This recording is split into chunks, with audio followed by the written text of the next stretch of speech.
Hi bro. దేవర్ చూసావా అన్న? చూసా బ్రో. ఎట్లుంది బ్రో ఇంతకి?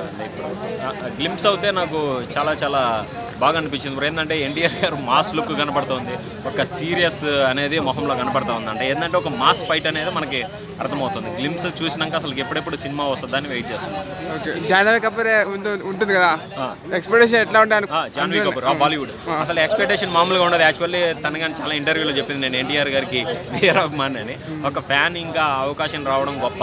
ఇప్పుడు ఆమె ఎన్టీఆర్ గారితో యాక్ట్ చేస్తున్నప్పుడు ఏంటంటే పీక్స్ అనే చెప్పొచ్చు. మనకేంటంటే కొరటాల సినిమాలో ఏంటంటే ఒక స్టైలిష్ లుక్ ఉంటుంది, మనకి ఎక్కడో ఎక్కువ పాయింట్ అనేది టచ్ చేస్తాడు అనమాట. కమర్షియల్ మెసేజ్ కానీ టచ్ చేస్తాడు.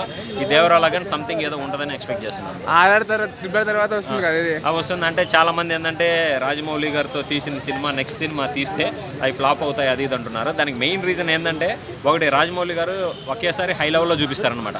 మిగతా సినిమాలు వచ్చేసి ఆ హీరోలు చేసినప్పుడు ఏంటంటే ఆ లెవెల్లో డైరెక్టర్లు చూపించలేకపోవడమే ప్రధాన కారణం. అదే సెంటిమెంట్ కాదు. కానీ ఈ సినిమాకి ఏంటంటే ఎన్టీఆర్ గారు లాంగ్ టైం తీసుకొని స్టోరీ మీద సెర్చ్ చేసేసి దీన్ని ఖచ్చితంగా ఆ సెంటిమెంట్ని బ్రేక్ చేయాలి. రాజమౌళి గారితో సినిమా తీస్తే నెక్స్ట్ సినిమా ఫ్లాప్ అవుతుందని దాన్ని బ్రేక్ చేయాలనే దీన్ని తీసుకున్నారు.